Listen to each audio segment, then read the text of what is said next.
Hello my dear students, मैं Ravindra sir आप सभी का स्वागत करता हूं आपके अपने यूट्यूब चैनल आपकी एजुकेशन जोन में।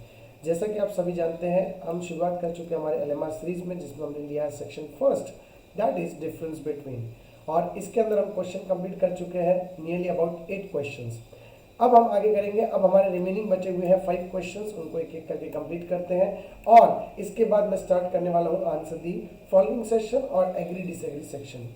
लेक्चर शुरुआत करने से पहले, सीरीज की शुरुआत करने से पहले, आज के सेशन की शुरुआत करने से पहले आपको कुछ चीज़ें बताना चाहूँगा कि जिस कंटिन्यूटी से आप पढ़ रहे हो उसी कंटिन्यूटी को बनाए रखें। लेक्चर में 1-2 दिन का गैप आ चुका था, उस गैप का रीज़न था कुछ हेल्थ के इश्यूज थे, इसकी वजह से मैं लेक्चर्स वीडियोस नहीं बना पाया था। लेकिन अब आपके वीडियोस जो है वो कंटिन्यू सेशंस में आएंगे, कोई विदाउट एनी डिस्टर्बेंस के थ्रू। लेकिन अब आपको एक चीज़ ध्यान रखनी है कि हमेशा चीज़ों से सीखना है। वो कहते हैं ना, लाइफ जो है वो 3 ई की बनी हुई है। सर मैं नहीं समझा कि सर लाइफ 3 ई से कैसे बनी हुई है। 3 ई का मतलब है, first one is all about the experience. जो पास्ट है वो आपका एक्सपीरियंस है, जो प्रेजेंट है वो आपका एक्सपेरिमेंट है, और जो फ्यूचर है वो आपका एक्सपेक्टेशंस है। यानी कि जो हमारे ग्रेट पर्सनालिटी ऑफ इंडिया थे डॉक्टर एपीजे अब्दुल कलाम साहब, उनका कहना था कि ज़िंदगी में 3 ई को हमेशा भूलना नहीं चाहिए। एक से सीखना चाहिए, एक में अप्लाई करना चाहिए और दूसरे के लिए मेहनत करनी चाहिए। जैसे कि एग्जाम्पल, अपने एक्सपीरियंस को यूज़ करके अपने एक्सपेरिमेंट को अच्छा करो, ताकि आपने जो जो एक्सपेक्ट किया है वो आप अचीव कर पाओ। तो मैं भी यही कहना चाहूँगा कि आप सभी ने कुछ ना कुछ परसेंटेज अचीव किए होंगे, एक्सपेक्ट किए होंगे कि बोर्ड में इतने आपको स्कोर करने हैं, इतना आपको अचीव करना है। तो एक्सपेक्टेशंस आपके एक्सपीरियंस और आज का जो एक्सपेरिमेंट्स होंगे, यानी कि जो रोज़ आप पढ़ते हो, उसके ऊपर डिपेंड करता है। तो चलिए बढ़ते हैं हमारे सीरीज की तरफ। पहले क्वेश्चन हमने देखे थे micro and macro economics, second देखा था total utility and marginal utility, desire and demand, time utility, place utility, service utility, form utility, law of demand, law of supply, demand and supply, perfect competition and monopoly competition. यहाँ तक हम already देख चुके हैं। अब हम बढ़ते हैं हमारे अगले क्वेश्चन की तरफ, जिसका नाम है सिंपल इंडेक्स वर्सेस आपका वेटेड इंडेक्स नंबर। ये चैप्टर नंबर 6 से क्वेश्चन है और काफ़ी ज़्यादा पूछा जाने वाला क्वेश्चन है। बोर्ड पेपर सेटर का काफ़ी फेवरेट क्वेश्चन बन जाता है। डिफरेंस बिटवीन में बोलो या आंसर द फॉलोइंग में बोलो, कहीं पे भी ये क्वेश्चन आ सकता है। तो आपको तो सिर्फ पॉइंट रिमेंबर रखने हैं और एक एक करके आप बना सकते हो। इसके अंदर मैंने आपको एक्सप्लेनेशन में दी गए हैं, जैसे एग्जांपल है मीनिंग, टाइप्स, लेवल और formulas. Just wait for a second.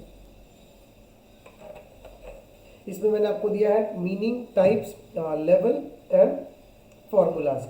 First one देखते हैं मीनिंग से। What is the meaning about simple index number? Simple index number refers to the number which is calculated by assuring both the current year as well as for the base year. यानी कि दोनों को assume करके चलना है एक साथ में। कौन से ईयर को? करंट ईयर को और बेस ईयर को, दोनों को एक साथ देख के चलना है, तो ही हम उस चीज़ को क्या कर पाएंगे? अचीव कर पाएंगे, अदरवाइज हम अचीव कर पाएंगे नहीं। नेक्स्ट वन है वेटेड इंडेक्स नंबर। कौन सा है बेटा आपका? Weighted index number. अब वेट इंडेक्स नंबर में क्या होता है? Weight index number refers to the index number which is calculated by specific method founded by the experts. इसमें किसी एक्सपर्ट की रिसर्च है। यहाँ पे आपने जब चैप्टर स्टडी किया होगा, रीड किया होगा, तब आपने देखा रहेगा कि सिंपल इंडेक्स नंबर में 3 टाइप्स आती है basically: price index number, quantity index number and value index number. तो हमारा सेकंड पॉइंट क्या बन जाएगा? The types of index number, simple index number are price index number, quantity index number and value index number.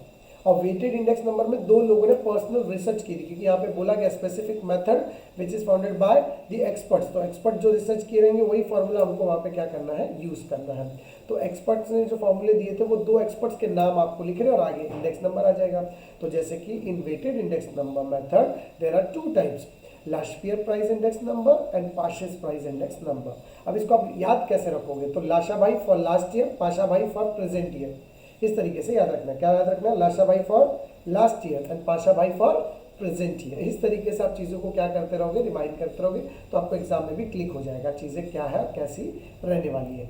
अब level कौन सा आगे है, कौन सा पीछे? तो यहाँ पे बोला गया कि it is easiest method for construction of index number. Simple, नाम से ही पता चल रहा है बहुत काफ़ी ईजी है।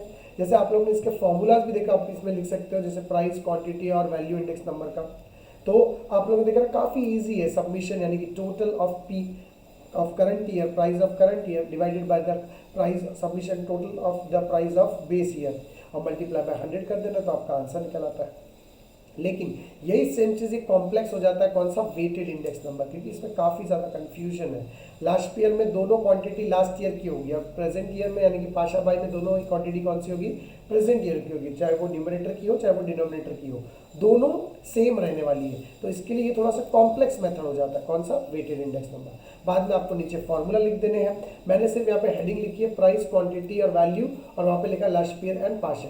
आपको उसका प्रॉपरली फॉर्मूला लिख के एग्जाम में रिप्रेजेंट करना। तो minimum 3 points and maximum 4 points, that's it. इससे ज़्यादा आपको कुछ लिखना ही नहीं है। सबसे सिंपल चीज़ें हैं, मीनिंग में लिखना है कि सिंपल इंडेक्स नंबर जो होता है उसे रेफर करता है इंडेक्स नंबर को जिसमें बेस ईयर और करंट ईयर को काउंट किया जाता है। और वेटेड इंडेक्स नंबर वो नंबर होता है जिसमें स्पेसिफिक मेथड यूज करते हैं जिसको फाउंड किया रहता है किसी एक्सपर्ट ने। टाइप में यहाँ पे 3 टाइप्स है, वहाँ पे 2 टाइप्स है। यहाँ पे 3 में प्राइस, क्वांटिटी और वैल्यू आता है, वहाँ पे 2 में लास्ट ईयर एंड पाशेज आते हैं। फिर उसके बाद हम लोग आता है level, it is very easiest method to calculate index number, और वहाँ पे क्या बोलेगा, it is very complex method to calculate the index number. Formulas में आपको अलग अलग तरीके के फॉर्मूलाज लिखने हैं जो वहाँ पे आपको दिए रहेंगे। इट इज़ क्लियर, यस और नो? चलो now we can move to the next one, that is our 10th difference between capital market and money market. ये मार्केट बहुत ज़्यादा इंपॉर्टेंट होते हैं। For example, if you want a loan for 1 year, 2 year, 3 years, then you can raise from the money market. Bank से आप loan ले लोगे, friend से लोन ले लोगे, रिलेटिव से लोन ले लोगे, कोई कोऑपरेटिव बैंक से ले लोगे, पथपेड़ी से लोन ले लोगे। तो ये छोटे मोटे लोन जो होते हैं वो डिमांड फुलफिल कौन करता है, मनी मार्केट। लेकिन जब बड़ी लोन चाहिए रहती, करोड़ों में, मिलियंस में, बिलियंस में लोन चाहिए आपको, और ज़्यादा समय तक के लिए चाहिए, इन्वेस्टमेंट के लिए चाहिए, तो वो सिर्फ और सिर्फ कैपिटल मार्केट से ही फुलफिल हो सकता है और दूसरे कोई मार्केट से नहीं। तो यहाँ पे क्या बोला गया कि capital market mainly deals for the trading for medium of generating the finance for long term, and money market deals for the trading for minimum for a short term. यानी कि वो जनरेट करता है फाइनेंस शॉर्ट टर्म के लिए, capital market generate करता है finance for long term, ज़्यादा समय के लिए, मिनिमम 5 साल 10 साल ऐसे। टाइप्स क्या है, national and international are the types of capital market. जैसे इंडिया में 2 कैपिटल मार्केट बड़े बहुत माने जाते हैं, NSC and BSC, Bombay stock exchange and national stock exchange. तो ये इंडिया लेवल पर। इंटरनेशनल लेवल पर अमेरिका स्टॉक एक्सचेंज हो गया, जर्मन स्टॉक एक्सचेंज हो गया, फ्रांस स्टॉक एक्सचेंज हो गया, यूरोप स्टॉक एक्सचेंज हो गया, पूरे यूरोप का एक साथ में। तो ऐसे अलग अलग तरीके के जो स्टॉक एक्सचेंज मार्केट्स हैं वो इंटरनेशनल लेवल पे हैं। अब मनी मार्केट में भी दोनों चीज़ें हैं, institution and non institution are the types of money market. या तो लिस्टेड इंस्टीट्यूट होंगे या तो कोई अनऑर्गेनाइज सेक्टर भी हो सकता है, वो भी आपको लोन दे सकता है। ऐसा कोई ज़रूरी नहीं है कि आपको सिर्फ और सिर्फ लिस्टेड वाले से ही लोन लेना है, नॉन लिस्टेड से आप लोन नहीं ले सकते, ऐसा कुछ भी होगा नहीं। So there are the 2 category in money market, one is the institutional and second is the non institutional. Then आता है आपका risk. Capital market involve the greater risk level of a risk, यानी कि इसमें बहुत ज़्यादा रिस्क है पैसा डूबने का और पैसा नहीं मिलने का वापस। लेकिन मनी मार्केट में ऐसा कोई रिस्क है नहीं। मनी मार्केट में द रिस्क लेस, यानी कि यहाँ पे जो रिस्क है वो बहुत ज़्यादा कम है, काफ़ी कम। अब यहाँ पे एग्जांपल्स देखते हैं, which are the examples in the capital market, like share market, Bombay stock exchange BSC and national stock exchange that is NSC. And what is the money market? Money market में आती commercial banks, cooperative banks, development banks, financial banks, central bank etcetera. There are many other things in that institutional or non-institutional things. So the capital market और money market में सबसे simple चीज़ आपको exam में ये ध्यान रखने, अगर आपको कोई पॉइंट्स नहीं भी समझ में आ रहा है वहाँ पे तो क्लिक ये होना चाहिए कि कैपिटल मार्केट जो बड़ा कैपिटल क्रिएट करता है। कैपिटल क्या होता है? ज़्यादा समय के लिए इन्वेस्ट करना पड़ता है, तो it is creating the money for the long term finance. और ये कौन सा है मनी जो प्रोवाइड करता है? ये शॉर्ट टर्म फाइनेंस प्रोवाइड करेगा, लॉन्ग टर्म नहीं। मनी मार्केट टाइप्स कितने होते हैं? 2, इंटरनेशनल और नेशनल। और यहाँ पे मनी मार्केट में क्या होती है? Institutional and non institutional. Risk कैसा है? यहाँ पे कैपिटल मार्केट में रिस्क ज़्यादा है और मनी मार्केट में रिस्क क्या है? कम है। एग्जाम्पल में यहाँ पे बॉम्बे स्टॉक एक्सचेंज और नेशनल स्टॉक एक्सचेंज। और यहाँ पे मनी मार्केट में क्या आएगा? Commercial banks and cooperative banks. Okay, understood properly? यहाँ तक समझ में आ गया आपको? 2 डिफरेंस बिटवीन हमारे क्लियर हो गए। सबसे पहला था सिंपल इंडेक्स नंबर और वेटेड इंडेक्स नंबर, और दूसरा है कैपिटल मार्केट और मनी मार्केट। आपको ध्यान रखना है सबसे ज़्यादा आपने देखा रहेगा सेक्शंस में से जो डिफरेंस बिटवीन पूछे गए वो सेक्शन फर्स्ट में से है, यानी कि माइक्रो में से है, क्योंकि माइक्रो का ज़्यादा करके कंटेंट पूछा जाता है। तो आप लोग को ध्यान ज़्यादा माइक्रो पे देना और थोड़ा कम ध्यान ही मैक्रो पे देना। मैक्रो में लिमिटेड क्वेश्चंस हैं, ज़्यादा डिफिकल्टीज नहीं आएगी। एक और चीज़, जितना हो सके चैनल को आगे अपने फ्रेंड्स के साथ, अपने कोई नियर बाय के साथ आप शेयर करें, ताकि उनको ये भी चीज़ें यूज़फुल रहे और वो भी अपनी स्टडी को क्या कर सके, हेल्प ले सके, स्टडी में अपनी हेल्प ले सके और उनको ईजी तरीके से चीज़ें मिल जाए। तो आपको सपोर्ट करना है, सिर्फ सिंपल सी चीज़ करनी है, आपको ये चीज़ें चैनल की जो लिंक है, जो भी चैनल का नेम है, वो आपके व्हाट्सएप पे, आपके ग्रुप्स में सब में शेयर करना है। लोगों को कहना है कि क्या चीज़ें यहाँ पे आपको बेटर लगती है, क्यों आपको ये देखना चाहिए, जैसा आपको मन करे आप वैसा वो चीज़ें बता सकते हैं। और बढ़ते हैं हम हमारे अगले नेक्स्ट क्वेश्चन की तरफ, that is the 11th question. अगला क्वेश्चन हमारा है सेंट्रल बैंक, कमर्शियल बैंक और कोऑपरेटिव बैंक। यहाँ पे मैंने आपको तीनों एक साथ बता दिया, एग्जाम में क्वेश्चन अलग अलग तरीके से पूछा जा सकता है। यही क्वेश्चन मैं 3 क्वेश्चन बना के भी दे सकता था, लेकिन वो काफ़ी ज़्यादा डिफिकल्ट हो जाता। सेंट्रल बैंक, कमर्शियल बैंक एक question, commercial bank, cooperative bank एक question, central bank and cooperative bank third question. So इस तरीके से काफ़ी ज़्यादा हेक्टिक ना बनाते हुए मैंने इनको क्या कर दिया, लाइन में पैरेलली बना दिया और आपको चीज़ें बता दी गई है। अब यहाँ पे देखो, मैंने आपको यहाँ पे साइडर्स में कुछ लिख के नहीं दिया है, तो आप चाहो तो नहीं भी लिख सकते हो, एग्जाम में कोई ऐसा दिक्कत नहीं है, क्योंकि आपको कोई भी नहीं बोलता कि आपको पॉइंटर्स के नाम लिखने ज़रूरी है, ऐसा कोई कंपल्शन नहीं है। चलिए शुरू करते हैं हमारे सेंट्रल बैंक से।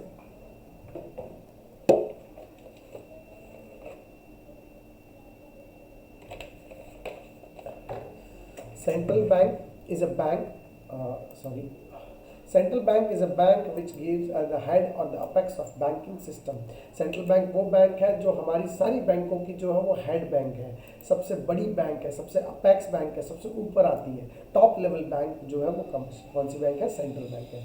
Now commercial bank, commercial bank refers to the bank act as a intermediary in the countries banking system to brings the savers and investor together. जो इन्वेस्ट करता है, जो पैसा सेव करता है, इन दोनों को नज़दीक लेके आता है, ताकि इन्वेस्टर इन सेवर्स का पैसा यूज़ करके इन्वेस्ट कर सके और सेवर्स को बेनिफिट दे सके। इस तरीके से वो एक इंटरमीडिएट बिचौलेपन का काम करता है, मिडिल मैन का काम करता है, सेवर्स के पैसे इन्वेस्टर तक पहुंचा के इन्वेस्टर उसको इन्वेस्ट करता है और वहाँ से जो प्रॉफिट मिलता है उसमें से कुछ परसेंटेज वो as a percent on the saving account उनको प्रोवाइड करते हैं। तो यानी कि कमर्शियल बैंक एक इंटरमीडिएरी है जो एक्ट करता है as an to bring together to the savers and investor. अब कोऑपरेटिव बैंक क्या है, cooperative banks are the bank started by the groups of individual और कंपनीज, या तो इंडिविजुअल एक साथ में आके बनाते हैं, या कोई कंपनी में जो कंपनीज होती है मिलके कोई अगर चालू करते, जैसे Raheja cooperative bank, Ruia cooperative bank, Ambani cooperative bank, अगर ऐसा कोई चालू करता है तो कंपनीज का हो गया। इंडिविजुअल में जैसे एग्जांपल है अनिल अंबानी कोऑपरेटिव बैंक बन जाए कोई, ऐसा इंडिविजुअली अगर कोई बनाता है तो उस तरीके से उसको बोलेंगे कोऑपरेटिव बैंक्स। अब उसके बाद आता है next one, that is the definition. What is the definition of central bank? It's a very simple definition which is given by professor W.A. Shaw. Again I am telling you बच्चा कि if you don't know the name of an economist, don't write the wrong name, simply just write according to economist. जैसा आप यहाँ पे देख रहे हो cooperative banks में मैंने एग्जांपल लिया according to economist only, not defined the particular name of that economist. तो ऐसा भी आप लिख सकते हो। ओके, तो प्रोफेसर W.A. शॉ ने क्या बोला, central bank is a bank which control the credit. पूरे मार्केट में जितना क्रेडिट घूम रहा है, जितना मार्केट में पैसा जा रहा है, इसको पूरा कंट्रोल करने का काम, इसको स्टॉप कर सकता है, इसको एडवांस में बढ़ा सकता है, इसको एक्सपांड कर सकते हैं, ये सारा काम करने का काम कौन करता है, सेंट्रल बैंक ही करता है। सेंट्रल बैंक के पास 100% अथॉरिटी रहती है, तो how much money to be circulate in the market और how much money you have to take back from the market. अब यहीं पे कमर्शियल बैंक का डेफिनेशन देखते हैं। According to professor Karen Cross, the bank is a financial intermediary, a dealer in loans and debts. सबसे ज़्यादा loans और कर्जा देने का काम जो करती है वो कौन सी बैंक करती है, कमर्शियल बैंक्स करती है। इनका काम ही मेन यही है, to provide the loan to the needy person. अब ये तो हायर लेवल पे करते, तो ग्राउंड लेवल पे, विलेज लेवल पे लोन कौन प्रोवाइड करेगा, तो वो काम करती है हमारी कोऑपरेटिव बैंक। तो क्या लिखा है, according to the economist, cooperative bank is a bank with supplement, supplement मतलब क्या, एडिशनल काम करती है, the efforts of commercial bank, इसके काम को और एक्सपांड करके यूज करती है एट लोकल लेवल। यानी कि जहां कमर्शियल बैंक नहीं पहुंच पाती वहां कौन सी बैंक पहुंचने का काम करती है बेटा, आपकी कोऑपरेटिव बैंक्स पहुंचने का काम करती है। So the cooperative banks are the banks which provides और supplements the efforts of commercial bank at the rural level, local level पे जाके वो लोगों को हेल्प करती है। अब सेंट्रल बैंक का मेन काम क्या है, in India there is only single central bank and it have few branches in the country. उसके ब्रांचेस होंगे लेकिन सेंट्रल बैंक एक ही नाम से होगी, अब ज़्यादा नहीं हो सकती। But in India there are 3 types of commercial bank, types है उसके। Public commercial banks, private commercial banks और फॉरेन कमर्शियल बैंक। या तो गवर्नमेंट ओन्ड होगी, या तो प्राइवेट इंडिविजुअल ओन होगी, या फिर सीधा फॉरेन कंपनी के द्वारा ओन्ड होगी। ऐसी बैंक्स भी कमर्शियल बैंक्स होती है। और कोऑपरेटिव बैंक्स में 3 स्टेज कौन से? स्टेट कोऑपरेटिव बैंक्स होती है जो स्टेट लेवल पे वर्क करती है, डिस्ट्रिक्ट कोऑपरेटिव लेवल जो डिस्ट्रिक्ट पे वर्क करती है, प्राइमरी जो सिटी या एक गांव में ही वर्क करेगी उसको बोलते हैं प्राइमरी कोऑपरेटिव बैंक्स। तो how many category in central bank? Only single. And in commercial bank 3, which one? Public, private and foreign. Which are the 3 categories in the cooperative? State cooperative bank, district cooperative bank and primary cooperative bank. Next is the example 1 point. In India, the RBI is a central bank, that is Reserve Bank of India. Commercial bank में example है Bank of India is a government bank, Kotak Mahindra Bank is a private commercial bank, and HDFC and the Development Bank is the foreign commercial banks. So this is the example of the banks of commercial. Okay, now cooperative banks. Abhyuday Cooperative Bank is a state cooperative bank. Punjab and national का Maharashtra cooperative bank is again the state, 2 state cooperative bank, multi state जिसको बोलते हैं। Mysore cooperative bank is a district level cooperative bank. So in this way there are the categories which is divided, on that we have to give the some examples. तो how many point we have completed? 4 points, and in exam you have to cover minimum 3 and maximum 4। So you don't have to worry about anything. जैसे ही हमारी difference between session complete हो जाएगा, जो अगले video में complete हो जाएगा, उसके बाद आपको नीचे लिंक में जो है वो पीडीएफ का एक दिया रहेगा, जहाँ पे आप टेलीग्राम पे जाके वो पीडीएफ डाउनलोड भी कर सकते हैं। तो आपको कोई अलग से नोट्स बनाने की भी मेहनत नहीं करनी है, ना ही कोई चीज़ के लिए परेशान होने की ज़रूरत है, क्योंकि यहाँ पे आपको सारी चीज़ें क्या कर दी जाएगी? प्रोवाइड कर दी जाएगी। तो आज के वीडियो के अंदर हम लोग ये 3 जो डिफरेंस बिटवीन है यहीं पे स्टॉप करते हैं, क्योंकि ज़्यादा डिफिकल्टी नहीं होनी चाहिए आपको। क्योंकि आप कोई भी चीज़ों को ज़्यादा अगर एक साथ पढ़ लेते तो आपको रिमेम्बरेंस रखने में थोड़ा सा प्रॉब्लम हो जाता है। सो अब कंटिन्यूटी बनी रहेगी हमारी एग्जाम तक, कोई दिक्कत होगी नहीं, और बहुत जल्द हम लोग कंटिन्यू में वीडियो बना बना के आपको पहुंचाते रहेंगे। और आपका सिर्फ एक छोटा सा काम रहेगा, सहयोग रहेगा, अपने दोस्तों तक, अपने फ्रेंड्स के यहाँ पे ग्रुप में, जहाँ कहीं पे भी आपके दोस्त हो, उन सब तक ये वीडियो पहुँचाना है। आपको लाइक करवाना है, सब्सक्राइब करवाना है। सब्सक्राइब करें या ना करें, लाइक करें या ना करें, लेकिन उनको ये वीडियो उनके एग्जाम में जरूरत हो, यहाँ तक तो आपको मदद करनी है। चलो मिलते हैं हम अगले वीडियो में और नए कुछ क्वेश्चंस के साथ। तब तक के लिए धन्यवाद।